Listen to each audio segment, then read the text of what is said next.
समझे न पोनी तहर असली इरादा, रूपवा के जाल में धरा गईन दादा।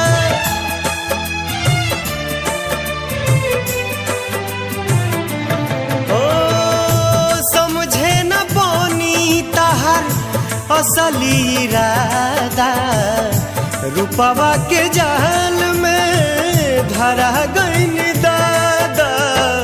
केहू के रोआवल बहुत बात नइखे, केहू के रोआवल बहुत बात नइखे, रोआ के हंसावल बहुत बात होला।